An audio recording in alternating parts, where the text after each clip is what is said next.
그런데 저는 성경을 읽을 때마다 가장 가슴이 뜨거워지고 또 가슴 속에 은혜가 충만한 구절이 하나 있는데, 그 구절은 바로 오늘 본문의 출애굽기 1장 7절의 말씀입니다. 출애굽기 1장 7절의 말씀은 이스라엘 자손은 생육하고 불어나 번성하고 매우 강하여 온 땅에 가득하게 되었더라. 성경 전체의 말씀 중에 한 구절 안에 이렇게 뭐라고 할까요? 파워가, 하나님의 이 충만한 은혜가 가득 들어있는 구절은 저는 없다고 생각을 합니다. 개인적인 주관이에요, 물론. 그런데 그만큼 오늘 보면 7절에 보면 생육, 그리고 번성, 그리고 매우 강하여, 그리고 온 땅에 가득하게 강조하는 부분이 계속해서 연속으로 4번이나 이렇게, 그리고 그 모든 단어 자체가 하나님의 은혜와 그리고 축복이 얼마만큼 가득 차게 들어섰는지 알 수 있습니다. 왜 이 7절에 이렇게 말씀을 기록하고 있는가? 우리는 그것을 알아야 됩니다. 단순히 이 7절의 말씀이 모든 축복의 단어들, 그리고 하나님의 큰 은혜의 은총의 단어들이 다 들어있다고 해서 이 말씀이 저에게 혹은 여러분들에게 은혜가 되냐? 그렇지 않습니다. 꼭 그것만 있는 게 아니기 때문에 그래요. 이 말씀을 읽을 때마다 저는 하나님이 얼마나 영원하고 영원히 살아계시는 하나님이신지, 하나님이 얼마나 신실하신 분인지, 하나님이 얼마나 우리에게 진정이고 우리를 정말로 사랑하시는지, 그 모든 우리를 향한 하나님의 모든 계획과 하나님의 모든 사랑이 가득 찬 구절이라고 저는 마음속에 와닿기 때문에 이 구절이 그렇게 읽을 때마다 참 감동이 되고 참 뭐라고 할까요? 감탄할 수밖에 없는 그런 구절입니다. 왜 그러냐? 자, 오늘 본문의 말씀, 우리가 이스라엘 백성들이 애굽 땅에서 어떻게 생육하고 번성하게 되었는지 출애굽기에서 기록되고 있습니다. 창세기가 성경의 맨 처음에 창세기죠. 창세기가 성경의 맨 처음인 이유는 모든 것의 처음을 기록했기 때문에 그래요. 하나님이 천지를 창조하셨고, 처음으로 하나님이 천지를 창조하셨고, 그 가운데 하나님이 처음으로 인간을 창조하셨고, 그 가운데 인간이 처음으로 하나님 앞에 죄를 저지른 사건이 있었죠. 그리고 처음으로 하나님은 아담과 하와에게 메시아를 보내주겠다는 언약을 주셨습니다. 다 처음이에요.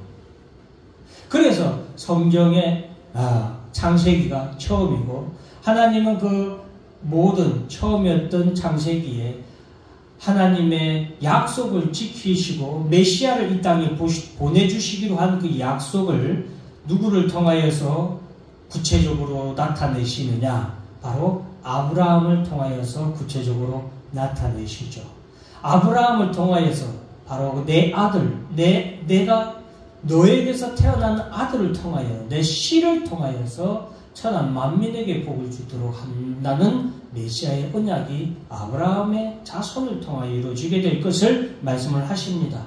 그리고 그 하나님의 약속 가운데 중요한 약속이 있는데 그것이 바로 창세기 15장에 있는 말씀입니다.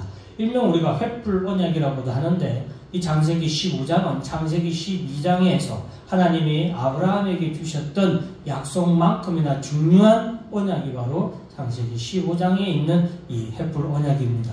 13, 14, 15, 16절 말씀을 보면은 여호와께서 아브라함에게 이르시되 너는 반드시 알라. 내 자손이 이방에서 객이 되어 그들을 섬기겠고 그들은 400년 동안 내 자손을 괴롭히리니 그들이 섬기는 나라를 내가 징벌을 할지며 그 후에 내 자손이 큰 재물을 이끌고 나오리라. 너는 장수하다가 평안히 조상에게로 돌아가 장사될 것이요 내 자손은 4대 만에 이 땅으로 돌아오리니 이는 아무리 족속의 죄악이 아직 가득 차지 아니하니라 하시더니, 이 약속은 아브라함에게 하신 거예요. 아브라함은 기원전 2000년 이전의 사람입니다. 아브라함은 기원전 2000년이라고 한다면 뭐 정확한 그건 아니지만 그 정도라고 우리가 본다면 2000년 BC 2000년인데 이스라엘 백성들이 출애굽한 때는 1443년이에요. 자, 이 기간이 대략 그냥 우리가, 왜냐하면은 이스라엘 백성들이 오늘 출애굽에서 아브라함이 또 얼마나 더 이 약속을 하고서도, 이 약속을 받고서도 계속해서 100년 이상을 살았고, 이스라엘 백성들도 정확하게 어떻게 그 역사가 우리 가운데 이루어졌는지 정확한 연도를 우리가 추정할 수 없으니까 1443년에서 2000년 하면은 대략 600년 정도의 차이가 있잖아요. 그러니까 600년 전에 하나님이 이 약속의 말씀을 누구에게 주셨던 거예요? 아브라함에게 약속의 말씀을 주셨던 거예요. 그것이 이제 우리가 알고 있는 헷불 언약인데, 이 헷불 언약에서 하나님이 말씀하신 것은 내 자손이 이방에서 계기되어, 13절에 보면은 이방에서 계기되어 이 말씀 그들을 섬기게 하고, 이게 뭐예요? 이방이 애굽이에요. 애굽 땅에서 너희가 나그네와 같이 살게 된다. 손님과 같이. 손님은 어때요? 그 집의 주인이 아니고 결국에는 어떻게 해야 될 사람이에요? 그곳을 떠나야 될 사람이 손님이잖아요. 그런 부분에서 이스라엘 백성들은 애굽 땅에 머물지만, 거주하지만 결국에는 애굽에서 떠나야 할 사람이 누구예요? 이스라엘 백성이라는 거죠. 내 후손은 계기되어 그들을 섬긴다. 그들을 섬긴다는 내용이 오늘 본문에 기록되어 있고, 400년 동안 내 자손을 괴롭히니, 자손을 괴롭힌다는 내용이 기록되어 있죠. 오늘 본문에서는 아주 간단하게 기록되어 있습니다. 자, 보면은 9절 말씀에 보면 그가 백성에게 이르되 이 백성 이스라엘 자손이 우리보다 많고 강하도다. 그래서 10절 보면은 두렵다, 걱정된다. 그래서 이들에게 우리가 학대를, 그들을 힘들게 하자, 괴롭게 하여, 11절에 보면 괴롭게 하여, 어떤 많은 건축들이, 여러분들이 알고 있는 피라미드나 그 당시 이집트의 피라미드나 아니면은 여러 가지 성, 그런 것들을 건축하게 했습니다. 그래서 12절에 보면 그러나 학대를 받을수록 더욱 번성하여 퍼져나가니 애굽 사람 이스라엘 자손으로 말미암아 근심하여 학대를 하기 시작하는 내용이 기록되어 있습니다. 그래서 출애굽기의 이 1장의 내용은 아주 수백 년의 세월을, 그리고 여러 가지 이런 내용을 그냥 간단하게, 아주 간단하고 함축적으로 짧게 기록하고 넘어갑니다. 그런데 이것이 우리가 결코 그냥 넘어가서는 안 되는 구절이라고 할 수 있고, 우리가 이 말씀을 통하여서 하나님이 어떻게 이 세상 가운데서 어떻게 하나님이 오늘도 역사하시고, 살아계신 하나님이 이 세상에서 어떻게 이 세상을 다스리시고 그 하신 하나님의 약속을 이루어 가시는지 우리가 알아야 됩니다. 자, 오늘 본문의 말씀에서 여러분들에게 말씀드리고 싶은 것은 언약의 성취입니다. 언약의 성취, 약속의 말씀의 성취라고 할 수 있죠. 창세기 15장에서 했던 이 하나님의 약속이 지금 오늘 본문에서 어떻게 돼요? 성취되는 거예요. 하나님께서는 아브라함에게, 그리고 이삭에게, 야곱에게 내 자손을 하늘의 별과 같이 땅의 모래와 같이 많도록 해주겠다고 하신 약속을 오늘 본문에서 7절에 이스라엘 자손은 생육하고 불어다 번성하고 매우 강하여 온 땅에 가득하게 되었더라. 이 한 구절에 다 이루신 거예요. 하나님이 아브라함과 이삭과 야곱에게 내 자손이 번성하게 해주겠다, 하늘의 별과 같이 땅의 모래와 같이 많도록 해주겠다고 하셨던 그 약속의 말씀을 어디에서? 7절, 출애굽 1장 7절에 한 구절에 다 집어넣어버린 거예요. 그것이 바로 생육하고 불어나 번성하고 매우 강하여 온 땅에 가득하게 되었다. 여러분, 이스라엘 백성들이 이 애굽 땅에서 70명의 가족이 내려와서 이때 몇 명이 되냐? 200만 명이 돼요. 70명이 애굽 땅에 들어왔는데 수백 년의 세월이 지나면서 200만 명이 되고, 그 백성이 얼마나 번성하고 또 얼마나 건장한지, 단순히 숫자만 많은 게 아니라 몸도, 이스라엘 백성들이 몸 건장하고 피지컬적으로도 뛰어난 것이 애굽 사람들이 보고도 두려워할 정도. 그 당시 애굽은 전 세계 최고의 강대국이에요. 오늘날로 따지면 미국보다 더 강한 나라가 애국이었습니다. 그런 나라의 왕이 두려워할 정도로 너무 이 백성들이 너무 강하니까 우리가 두렵다 할 정도로, 예? 구절에도 잘 나와 있죠. 그래서 두려워할 정도로 이스라엘 백성들이 강하고 번성하게 되었다는 거예요. 그것이 뭐예요? 하나님이 약속을 이루시는 결과죠. 아브라함도 죽고 이삭도 죽고 야곱도 죽고 요셉도 죽고 수많은 믿음의 사람들이 흙으로 돌아갔지만 하나님께서 하셨던 아브라함 창세기 12장에서 하셨고 그리고 15장에서 그리고 야곱과 이삭과 야곱에게 하셨던 그 모든 약속들이 오늘 수백 년의 세월이 지나고 난 뒤에 하나님은 7절 말씀에서 온전히 뭐 하신 거예요? 다 이뤘다. 봐라, 내가 너희에게 한 약속 내가 다 지켰다. 그것이 바로 생육하고 번성하고 매우 강하여 가득하게 되었다. 한 구절에 다 기록하고 있는 거예요. 사랑하는 성도 여러분, 오늘날 우리가 어렵고 힘들다라고 하지만 여러분 기억하시길 바랍니다. 하나님은 반드시 그 언약을 성취하시는 하나님이시고 하나님이 약속하신 말씀을 이루시는 하나님이라는 것, 그것이 바로 생육하고 번성하고 매우 강하여 가득하게 되는 7절의 언약의 성취의 말씀인 것입니다. 자, 그리고 오늘 본문의 말씀을 통해서 하나님은 또한 새로운 시작을 알립니다. 우리가 창세기 15장에서 보면은 내 백성 내 자손을 괴롭히리니 라고 하면서 14절에 보면 그들이 섬기는 나라를 내가 징벌할지며, 이것이 바로 애굽에 내려지는 10가지 재앙이죠. 그리고 내 자손이 큰 재물을 이끌고 나오리라. 이것이 뭐예요? 출애굽이죠. 자, 오늘 출애굽기 우리가 1장을 읽었죠. 출애굽의 시작인 거예요. 그래서 오늘 출애굽기 1장의 말씀은 참 저에게 은혜가 되고 감동적이고 읽을 때마다 큰 말할 수 없는 이 감동이 제게 왔던 것은 뭐냐? 하나님은 출애굽기 1장의 이 짧은 말씀을 통하여서 하나님의 약속의 성취가 어떻게 이루어졌는지 7절을 통하여서 우리에게 보여주시면서 동시에 하나님이 그 다음에 하신 약속의 말씀을 어떻게 성취해 나가시는지 새로운 성취의 시작의 역사를 보여주는 것이 뭐예요? 오늘 본문의 말씀이기 때문에 그래요.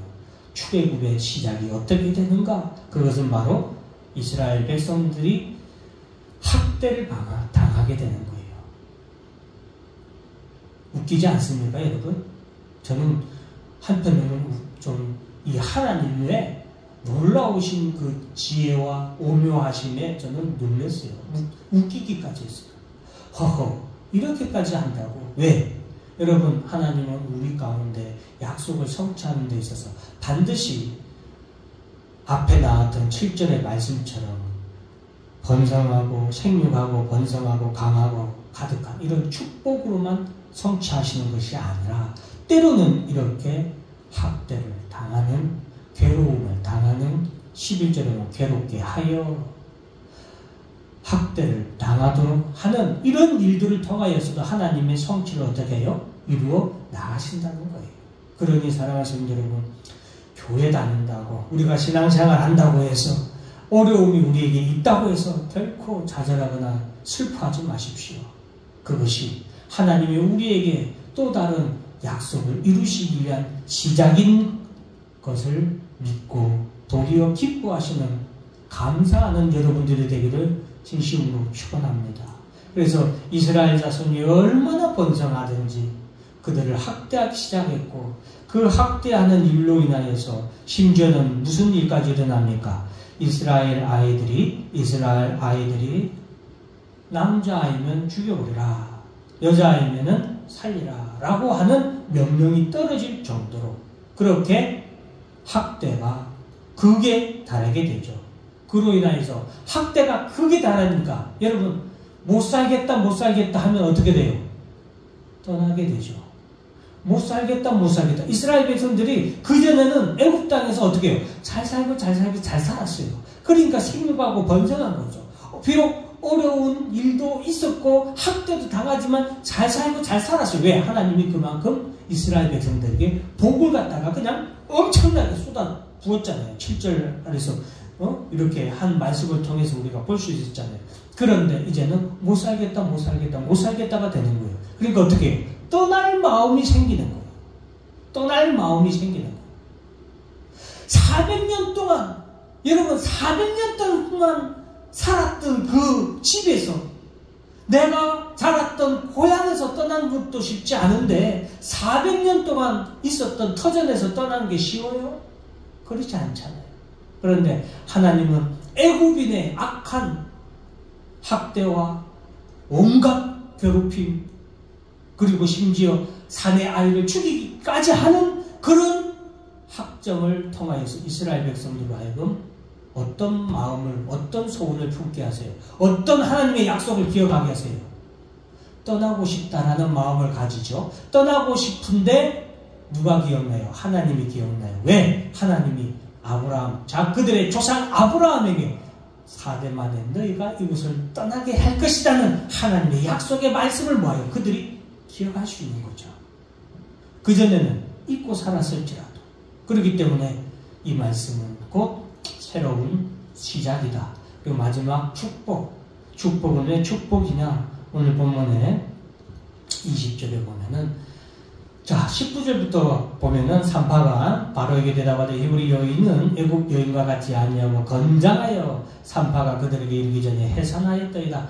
이 창세기 출애굽기 1장에 보면 건강, 건장, 강건, 강성, 번성 이런 단어로 그냥 가득 찼어요. 그만큼 하나님이 얼마나 이스라엘 백성들에게 복을 주었는지 하나님의 약속을 성취하기 위해서 얼마나 진심으로 그들에게 복을 주셨는지 나와 있고 20절에 보면 하나님이 그 산파들에게 은혜를 베푸시니 그 백성들은 번성하고 매우 강해지니라. 산파들에게 은혜를 베푸셨는데 왜 그랬냐? 애굽의 산파들 애굽의 바로왕이 산파들에게 아기를 죽이라고 했는데 그런 17절에 보면 산파들이 하나님을 두려워하여 여러분 경외하다라는 단어가 우리나라로 풀어하면은 두려워하다라는 단어예요. 그러니까 옛날 한자로 하면은 이 하나님을 두려워하여가 아니라 하나님을 뭐하여? 경외하여예요. 단순히 하나님을 두려워한 게 아니라 하나님을 경외했다. 왜? 하나님이 살아계신 줄 이 산파들은 믿은 거죠. 하나님이 살아계신다고 믿으니까 하나님이 두려운 거예요. 그죠? 그러니까 그들이 그 아이들을 살렸다는 거예요. 그리고서는 보세요. 21절에 보면 그 산파들은 21절에는 뭐라고 표현하고 있어요? 하나님을 경외하였으므로 이때는 경외하였으므로라고 표현하고 있죠? 똑같은 말이에요. 하나님을 경외하였으므로 그들이 하나님을 믿고 하나님을 두려워했어요. 왜? 이 모든 역사는 누구의 역사예요? 하나님의 역사이죠. 이스라엘 백성들이 번성하는 것이 누구의 뜻이에요? 하나님의 뜻이라는 것을 이 산파들은 믿고 그것을 어기는 것을 두려워한 거예요. 이 이스라엘 백성들이 번성하고 강하게 되는 것, 그것이 누구의 뜻이에요? 하나님의 뜻이기 때문이에요. 히브리 산파들은 그것을 경외하였으므로 하나님이 그들의 집안을 흥황하게 하십니다. 히브리 산파들은 죽음을 애굽의 바로왕에게 이렇게 명령을 어기는 것은 죽음이에요. 죽음인데도 불구하고 그들은 누구를 두려워했기 때문에 하나님을 더 두려워하고 하나님을 경외하였기 때문에 그들은 그 바로왕의 명령을 어기고 히브리 산파들의 아이들을 죽이지 않았던 거예요. 그것이 하나님을 경외하는 건데 그런 하나님을 경외하는 산파들에게 하나님이 뭐했다? 축복을 주신 거예요. 여러분 무엇이 어떤 사람이 복을 받는 것이냐? 하나님을 경외하고 하나님의 뜻을 깨닫고 하나님의 뜻이 이루어지도록 하나님 앞에 순종하는 자. 그 뜻이 이루어지도록 내가 그 뜻을 위하여서 수고하는 자가 뭐예요? 하나님이 복을 주시고 그것이 하나님을 경외하는 거예요. 하나님의 뜻대로 하나님 앞에 순종하는 것, 그것이 뭐다고요? 하나님을 경외하는 것이고 그 하나님을 경외하는 자가 축복을 받는 것입니다. 그래서 하나님의 뜻은 뭐예요? 예수 그리스도 앞에 나와 엎드려 주는 그리스도시요 살아계신 하나님의 아들이십니다 라고 고백하는 자, 그것이 뭐예요? 하나님을 가장 경외하는 최고의 경외라는 것을 믿으시길 바랍니다. 그래서 우리가 예수 그리스도의 이름으로 교회에 나와 하나님 앞에 고백하며 예배드리고, 그러한 자들에게 하나님은 가장 최고의 축복, 그것이 무엇입니까? 죄사함과 그리고 구원, 영원한 하나님 나라로 우리가 등에 올라가서 그곳에서 영원토록 영생을 갖고 사는 것, 그것이 바로 하나님 우리에게 주는 가장 큰 축복이다. 그래서 오늘 본문의 말씀을 제가 빠르게 또 많이 이렇게 압축해서 말씀드렸는데, 언약의 성취, 그리고 새로운 시작, 그리고 축복이 가득한 이 말씀들이 여러분들에게 올 한 해 잘 마무리하는 여러분들 되도록 바라는 마음에서 생육하고 번성하고 강하고 그리고 하나님의 은혜와 축복이 가득한 성도 여러분들 그리고 교회가 되기를 주의 이름으로 축원합니다. 기도하겠습니다. 하나님 아버지 감사합니다.